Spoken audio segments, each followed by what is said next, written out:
Oui, c'est ça. Il Ok. fait un parallèle entre un homme libre et un esclave, non? C'est ça, c'est ça. Dieu dit clairement qu'il a favorisé certains sur terre. Du coup, c'est quel Dieu qui parle comme ça? Tu peux lire si tu veux, DS, si tu peux. Dieu a favorisé les uns d'entre vous par rapport aux autres dans la répartition de ses dons. Ceux qui ont été favorisés ne sont nullement disposés à donner leur portion à ceux qu'ils possèdent de plein droit, c'est-à-dire les esclaves. Allah autorise, Allah recommande aux musulmans de posséder des êtres humains, au point qu'ils y deviennent associés à part égale. Nieront-ils les C'est-à-dire bienfaits de même, Dieu? Allah même ne veut pas l'égalité. Il te dit Non. clairement dans ce verset. Il a Ouais. favorisé et puis au point ils deviennent associés à part égale. En fait, c'est quand même dingue, non? C'est un Dieu qui parle C'est comme ça. dingue. Hmm, c'est Mais ça, c'est dingue. des trucs, ils vont jamais pouvoir, c'est des trucs, des thématiques qu'ils vont jamais développer dans les mosquées. L'esclavage, il est avant tout islamique, comme tu le dis. C'est ça. Hmm, Je veux dire, l'islam n'a toujours pas aboli, il n'abolira jamais l'esclavage. C'est pas possible. Allah a non. déjà décrété que c'était halal et puis ça restera halal. Ce que les Arabes ont fait, ben, ils ont tiré une certaine légitimité du Coran. Les États islamiques, les États arabisés, islamisés de nos territoires, c'est une colonisation. Enfin, si pour eux, l'esclavage c'est autre chose que la colonisation, mais ça c'est de la colonisation justement.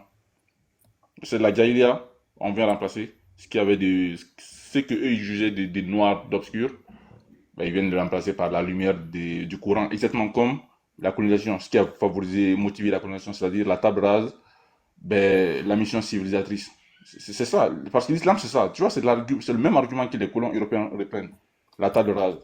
L'islam quand il vient, ils te disent que c'est la Jahiliya, c'est la période de l'ignorance qu'il faut substituer à la lumière du Coran et de l'islam. Et c'est exactement pareil avec la colonisation occidentale. Les gars t'ont dit c'est la table rase, il faut apporter c'est une mission civilisatrice. Et c'est l'islam, l'islam c'était sa vocation. Mais c'est de la colonisation, mon ami, c'est pas si différent.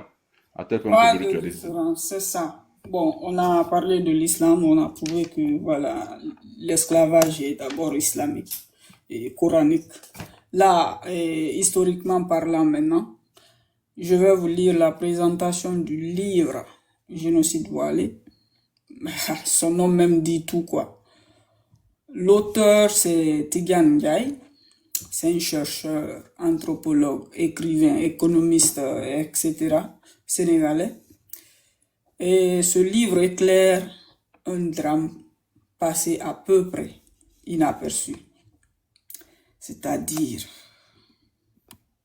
la traite des Noirs par le monde arabo-musulman. Ben là, je vais lire la présentation pour démentir, si on peut le dire, ce que l'imam a dit, quoi, en fait.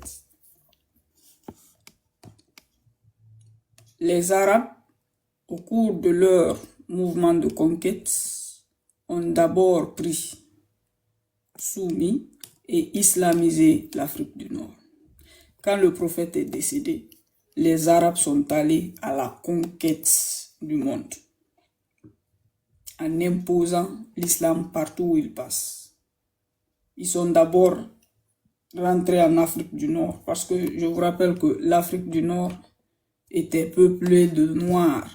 Aujourd'hui, on vous dit les pays arabes, comme ce que l'imam a dit dans son intervention.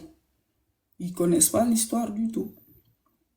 Ils ignorent que l'Afrique du Nord était peuplée de Noirs, tout le continent africain.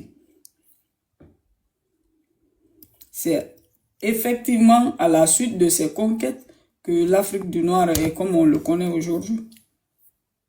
Sinon, c'était des Noirs de base, d'origine. Les morts là, c'était des Noirs. Donc, ils ont d'abord pris, soumis et islamisé l'Afrique du Nord avant de se diriger vers l'Espagne. Dans ce pays, ils développèrent une brillante civilisation, symbolisée par les Émirats et califats de Cordoue. Puis, à leur retour en Afrique, dans une nouvelle vague d'islamisation des peuples, ils amenèrent avec eux une cascade de malheurs. On parle des Arabes, bien sûr. Sous l'avancée arabe, la survie était un véritable défi pour les populations. Des millions d'Africains furent rasiés, massacrés ou capturés, castrés et déportés vers le monde arabo-musulman.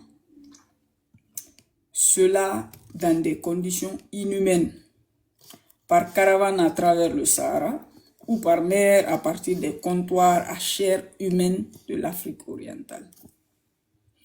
Telle était en réalité la première entreprise de la majorité des Arabes qui islamisaient les peuples africains, en se faisant passer pour des piliers de la foi et les modèles des croyants.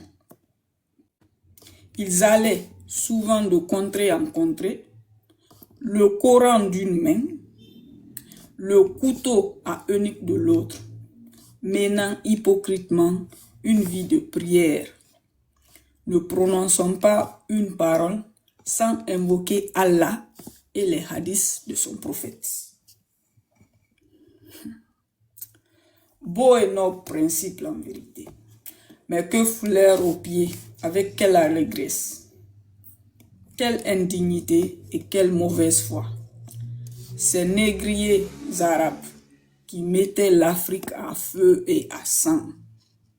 Car derrière ce prétexte religieux, ils commettaient les crimes les plus révoltants et les cruautés les plus atroces. Cela fit dire à Édouard Guillaume: quel malheur pour l'Afrique, le jour où les Arabes ont mis les pieds dans l'intérieur, car avec eux ont pénétré et leur religion et leur mépris du nègre. Si de nos jours, pour ce qui est de l'islamisation du peuple africain, dans la plupart des pays, la religion du prophète Mohammed, avec son prestige social et intellectuel, a fait d'énormes concessions aux traditions ancestrales en s'intégrant harmonieusement, sans détruire les cultures et les langues, il n'en a pas toujours été ainsi. L'histoire de ces Arabes qui plongèrent les peuples noirs dans les ténèbres fut surtout celle du mal absolu. Alors que la traite transatlantique a duré 4 siècles, c'est pendant 13 siècles, sans interruption, que les Arabes ont rasé l'Afrique subsaharienne. La plupart des millions d'hommes qu'ils ont déportés ont disparu du fait des traitements inhumains et de la castration généralisée. Et banan. Alors, professeur Aflaq qui n'a la vidéo, oui. Et banan. Général. La traite arabo-musulmane a commencé lorsque l'émir général arabe Abdallah Ben Saïd, comme le professeur Bentoura l'a bien mentionné dans son intervention, il a parlé de Ben Saïd, a imposé aux Soudanais un pacte, c'est-à-dire un accord, un traité, conclu en 652, les obligeant à livrer annuellement des centaines d'esclaves. La majorité de ces hommes étaient prélevés sur les populations du Darfour. Et ce fut le point de départ d'une énorme ponction humaine qui devait s'arrêter officiellement au début du XXe siècle. Cette douloureuse page de l'histoire des peuples noirs n'est apparemment pas définitivement tournée. Au lendemain du second conflit mondial et de la découverte des horreurs de la Shoah, l'humanité a pris la mesure exacte de la cruauté de l'homme et de la fragilité de sa condition. Sous le choc, la communauté internationale déclara, en l'espèce d'un célèbre et mémorable Never Again, que plus jamais elle ne laisserait de tels événements se produire. Ça, c'est l'histoire. C'est ce que le professeur a dit dans son intervention. Et voici la preuve ici. Et le livre s'appelle Génocide voilé. L'auteur, c'est Tidjane Ndiaye, un anthropologue. Vous pouvez aussi lire. Je crois que c'est disponible en PDF sur Google, c'est gratuit. Le titre même fait peur. Le titre même fait peur. Génocide voilé. Génocide et c'est voilé. C'est-à-dire que ils n'auront pas. Voilà. Nous voilé comprendre. Balouissé et balouissé n'auront. Parlant de voilé, parlant de ça, je vais vous montrer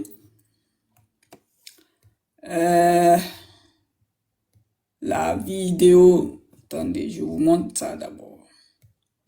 Ok.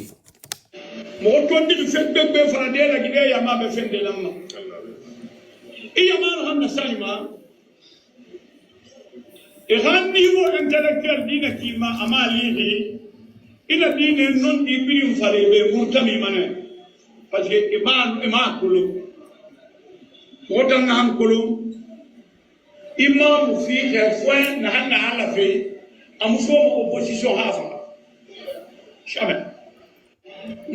Donc c'est clair. C'est encore le monsieur, c'est encore l'imam, comment il s'appelle? C'est encore Mamadou Saliou. Donc, on comprend mieux sa sortie. On comprend maintenant tout. En tout cas, moi, voyant cette vidéo, j'ai tout compris. Voilà. Il dit lui-même qu'il refuse de dire certaines vérités. Exactement. Donc, on comprend pourquoi est sortie pour répondre aux professeurs. Parce qu'ils doivent protéger la foi des musulmans. Que la vérité. Ben, le fonds de commerce est menacé, d'ailleurs. Donc, exactement. Ouais. Mais regarde comme il est. C'est le fonds de commerce là qui l'a gavé comme ça. Renoncer à ça, c'est il faut le proposer encore plus meilleur que ça, ou bien égal à ça. Là, il peut dire une certaine vérité, mais si ce n'est pas le cas, il va accepter qu'on vienne toujours le consulter. Ah, imam, quand la sarene qui, benan teri, benan grori, aoulin de ma kolkoli tuli, il raconte la sarene soaï. Et lui, ah, mais c'est ça. Si, regarde, il a menacé. Pourquoi il menace, comment on appelle ça, le professeur? C'est pour qu'il puisse avoir peur.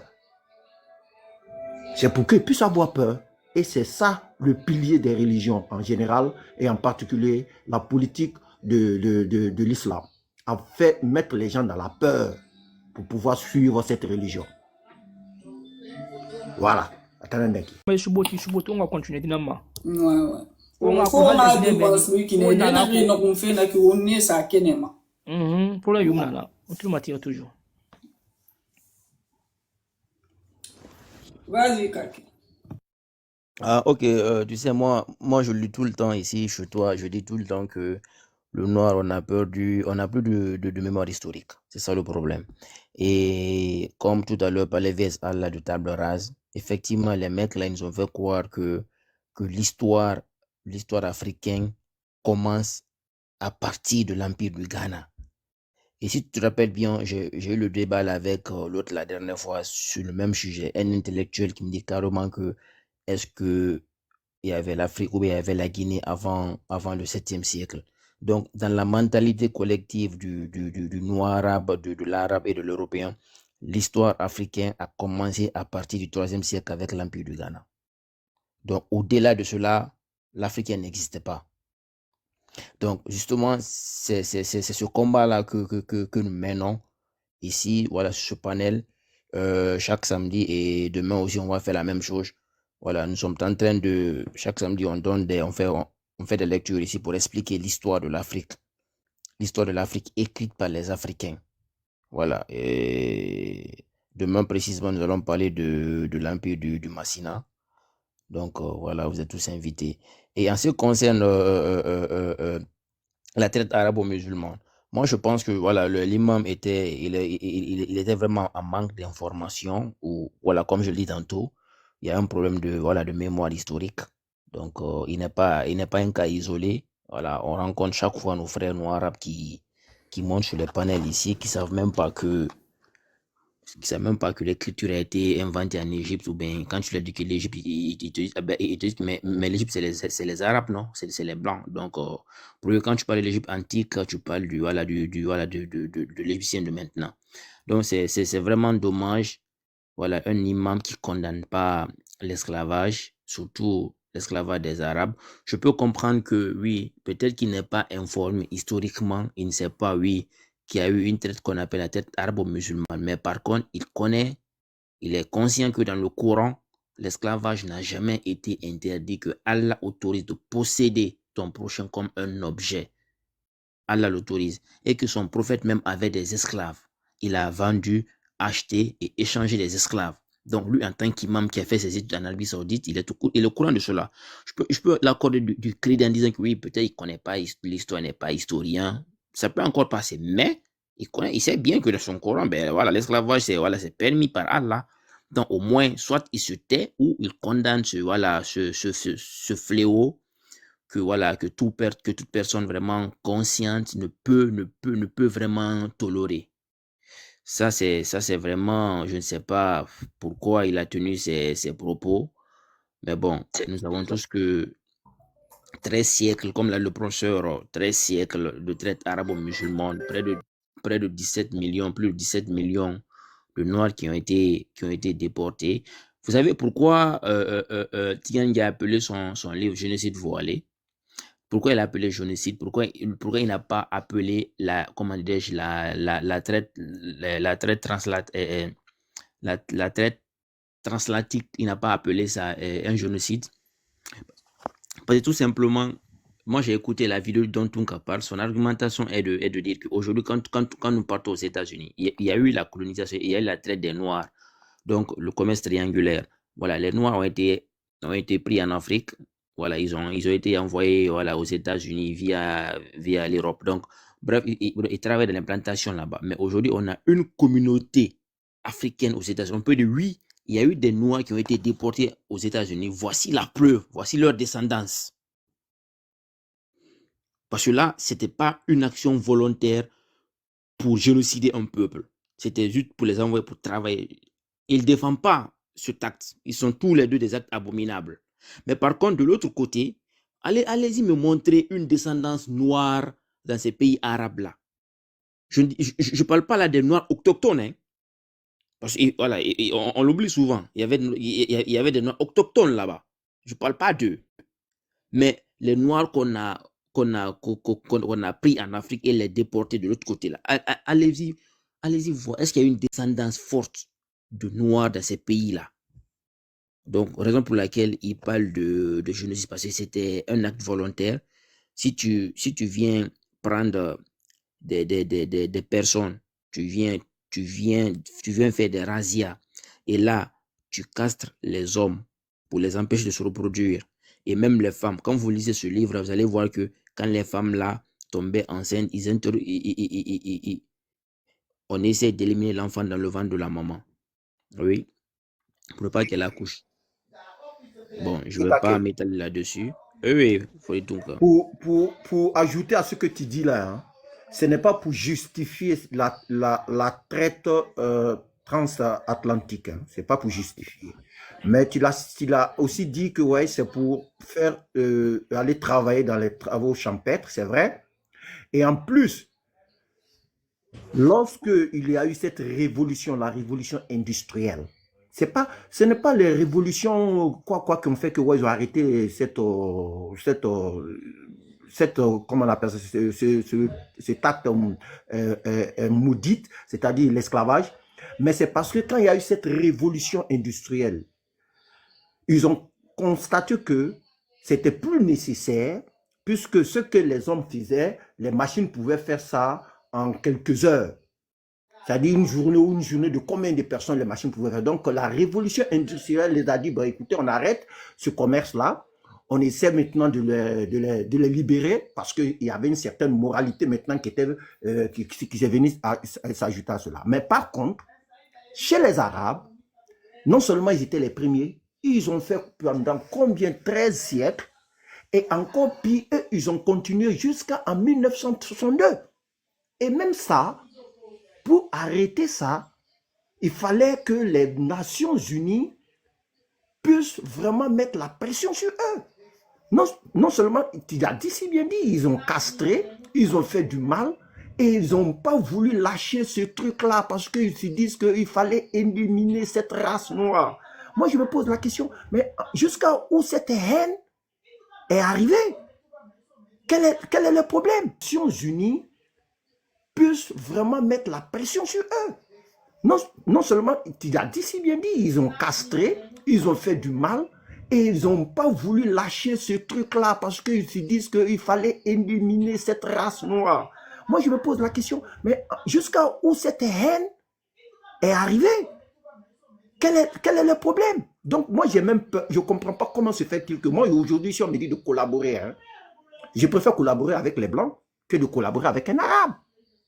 Parce que ça fait partie de leur ADN que le noir ne doit pas s'arrêter auprès de lui, à plus forte raison collaborer avec lui. C'est clair et net. Donc, moi ça, je suis écœuré quand je vois encore des noirs, mais je peux aussi comprendre peut-être c'est le syndrome de choses qui les poussent à vraiment, c'est-à-dire on est tellement terrorisé, on est tellement traumatisé qu'on devient maintenant le sujet du bourreau. Il faut suivre le bourreau aveuglement. Voilà. Merci bien. Excusez pour. Oui, avant de passer la parole à VS, juste, Foritunga, quand je prends le même livre, il y a un chapitre qu'on appelle le syndrome de Stockholm à l'africaine. Il y a un chapitre dédié à ça, quoi. Donc, VS, si tu as quelque chose à dire, au top. Ouais, vous avez quasiment tout dit. En fait, je suis tout à fait d'accord avec vous. Mais après, tu vois, le problème avec l'islam, c'est le déni. C'est pourquoi je me dis, c'est des trois religions, je pense que ça va être la première religion à disparaître, hein. Parce que c'est la religion la plus rigide. Elle ne veut pas faire d'autocritique. Elle ne permet même pas d'autocritique. Elle permet que le déni, je ne sais quoi d'autre.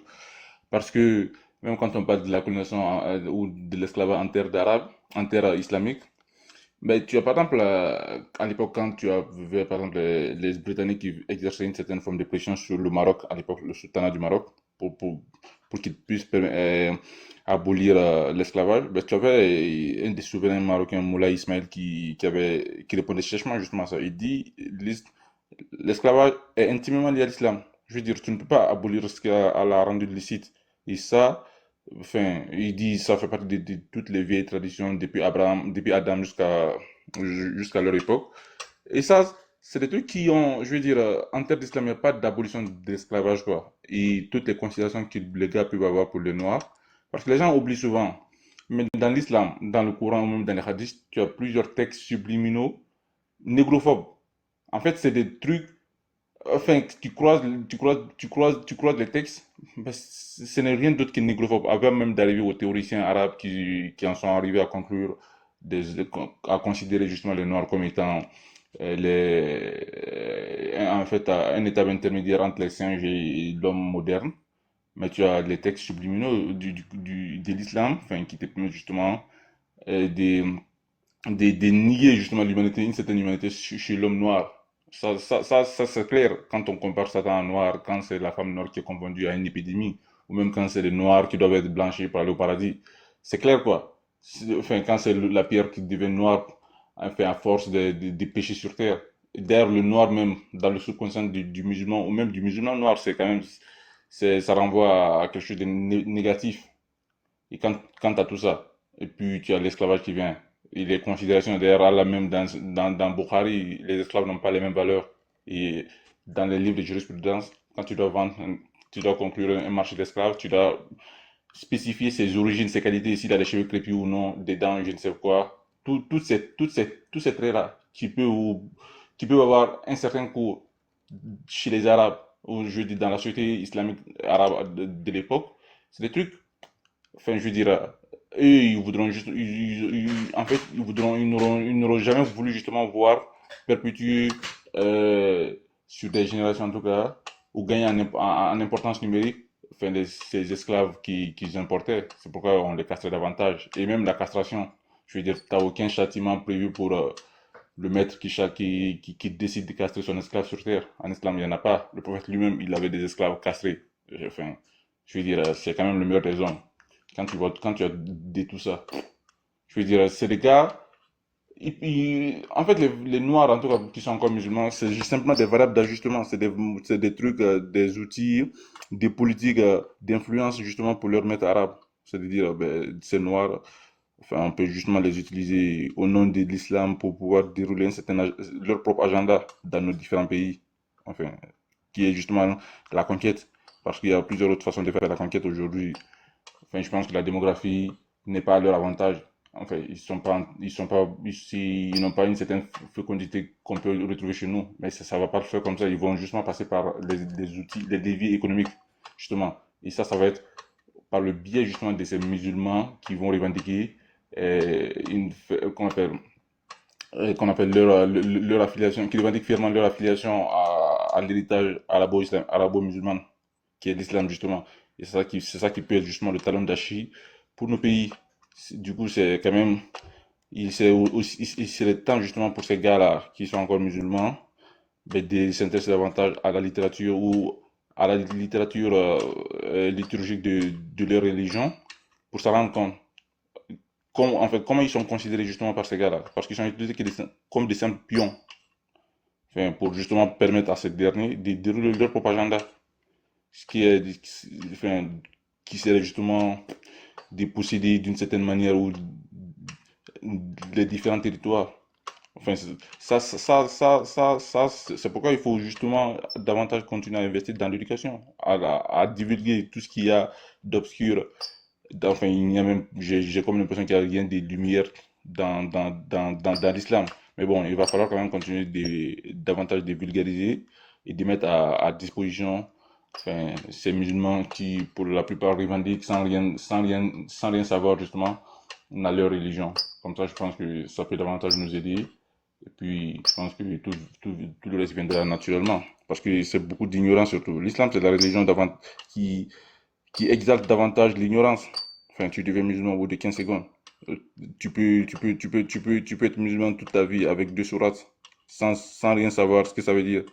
Du coup, tu délègues naturellement je dirais, ton sens, enfin, à ce que toi tu peux considérer comme étant les ulémas ou les érudits, comme ils aiment à les appeler, les savants. Et ça, c'est pas si différent d'un animal qu'on conditionne. Je veux dire, tu peux être musulman toute ta vie avec 2 sourates sans rien savoir ce que ça veut dire. Du coup, tu délègues naturellement je dirais, ton sens, enfin, à ce que toi tu peux considérer comme étant les ulémas ou les érudits, comme ils aiment à les appeler, les savants. Et ça, c'est pas si différent d'un animal qu'on conditionne, je veux dire, dans un laboratoire ou dans une ferme. Et les musulmans, la plupart du temps, ça va être ça. Ça va être ces traits caractéristiques-là. En fait, c'est pas si différent du conditionnement pavlovien. Et ça, je pense que pour sortir de ce bourbier-là, il faut davantage que même les autorités puissent prendre à bras le corps justement ce combat-là, en insérant justement des programmes, en parlant En fait, il n'y a qu'en Afrique qui a dit ça. Je veux dire, on a des points morts sur plusieurs sujets, même les sujets qui nous concernent. Parce que la traite arabo-musulmane, c'est des trucs qui ne sont pas étudiés dans la plupart des écoles africaines. En Guinée, moi, je ne l'ai jamais appris. Enfin, c'était toujours la traite atlantique, qu'on abordait d'ailleurs vaguement. Mais la traite arabo-musulmane, c'est des notions qui ne sont jamais abordées. Ce qui fait que tu fais toutes tes études là-bas, même pour le gars d'un certain niveau, il a comme l'impression que c'est un complot. Enfin, quand il est confronté à des nouvelles sources, d'informations, ben, il fait dans le déni, comme beaucoup peuvent le faire aujourd'hui. C'est pourquoi justement il serait peut-être temps pour les États d'y insérer justement ces trucs-là dans les programmes scolaires. Et je pense que ça va davantage aider au combat.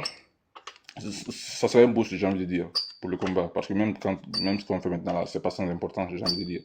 Mais il faut davantage que les États s'intéressent davantage à ce truc-là et insèrent et pour qu'on puisse en parler librement dans nos pays. J'ai envie de quand même dire, la souffrance, à quel moment on réprime, je veux dire, des gens pour pouvoir honorer la mémoire justement de leurs ancêtres. Parce que c'est en Afrique que ça se passe. Tu peux pas parler de la tête arabo-musulmane. Tu peux même pas faire, il y a même pas il y a pas de stèle, il y a rien. C'est pas possible ni dans les pays qui ont été les plus, qu'on appelle les berceaux de ces barbaries, parce qu'il y a pas, il y en a pas assez de noirs justement aujourd'hui pour porter ces combats d'esclaves. Ben, peuvent porter encore aujourd'hui certains combats, mais les noirs en Arabie Saoudite, la minorité des descendants d'esclaves, ben, ils sont encore marginalisés eux-mêmes. Ils ont un cerveau beaucoup plus lobotomisé que nos frères musulmans. Du coup, ça peut être possible. Ça va être très compliqué avec eux. Mais nous, nos pays, justement, qui ont vu justement bouger, qui ont été des pays de départ, justement, de ces esclaves castrés et tout, ben nous, on devrait nous permettre de les honorer, d'organiser des trucs en leur mémoire et aussi en parler dans les programmes scolaires. Je pense que ça, il est temps maintenant, j'ai envie de dire. Merci, s'il y a quelqu'un qui veut parler avant. Merci. DS, tu es là? Oui, merci VS. Merci beaucoup. Ouais, c'est comme dire, c'est un peu occupé. Vest, là, merci, Kramo. Non, je suis là. Ok. Vest, tu as fait beaucoup de développement. Moi-même, j'étais déjà perdu. Voilà. Ikake, Abrikebo, Kunta Kinte, Kamara, Jalonka, Fouli, Abenye. Folie. Oh, merci, Ikake. Vest, ben, ça sera très, très difficile, hein, les hypothèses que tu as évoquées, surtout en Ouest d'Afrique, là où la religion musulmane a pris beaucoup, tu vois, la majorité de la population, et avec toute nos cultures, tout le pouvoir, par rapport au système, pour mettre ces réalités, tu vois, pédagogiquement, quoi, dans nos universités, ou bien au lycée, ou bien au collège. Parce que, bon, comme tu as bel et bien dit, on a étudié la traite négrière, mais pourquoi on ne nous a jamais parlé, tu vois, afro-musulman, la traite afro-musulman, on ne nous a jamais parlé. Moi, c'est à travers l'arrivée des Kémites, les découvertes maintenant que moi j'ai découvert. Bon, dès ce moment, je comprends ce vieux imam, tu vois, non, par rapport à son âge, est-ce qu'il a l'information exacte, ou bien c'est l'ignorance, ou bien c'est les marmailles? Quand même, ça fait une honte. Un noir qui dit, c'était un grand imam. Parce que là où il fait ces commentaires-là, il y a des musulmans aussi, hein, qui sont réveillés, qui connaissent, qui sont avec les cabis sans jour, qui connaissent la réalité. Je vais d'abord conclure et voilà, vous allez continuer. Donc, nous avions écouté avec attention nos deux intervenants et regardé différentes vidéos, lu certaines sources, mais aussi écouter les interventions de nos différents panélistes. Pour conclure tout ça maintenant, et les 3 points qui opposaient le professeur Ben Bentoura Bangoura à l'imam Mamadou Saleh, El Hajj Mamadou Saleh Kamara. Le premier point, c'est de fait qu'on ne pouvait pas prier dans une autre langue que l'arabe. Bon, la langue de révélation du Coran, c'est bien l'arabe. Et Ikake l'a démontré ici. Pouvons-nous prier dans une autre langue que l'arabe, sachant qu'aucun verset coranique ne l'interdit? Alors oui, comme Ikake l'a démontré ici. Le deuxième point, c'était sur le pèlerinage. Le pèlerinage, c'est du tourisme. On a vu ensemble le documentaire. Donc, on connaît maintenant les sommes. Voilà. Donc, on a jugé ça ensemble que oui, c'était bien du tourisme. Et enfin, le troisième point, c'était sur la question de savoir si les Arabes ont pratiqué la traite des Noirs ou pas. Et c'est bel et bien oui. L'histoire nous le dit. Nulle personne ne peut modifier ou supprimer l'histoire d'un peuple. Un peuple qui oublie son histoire est condamné à disparaître.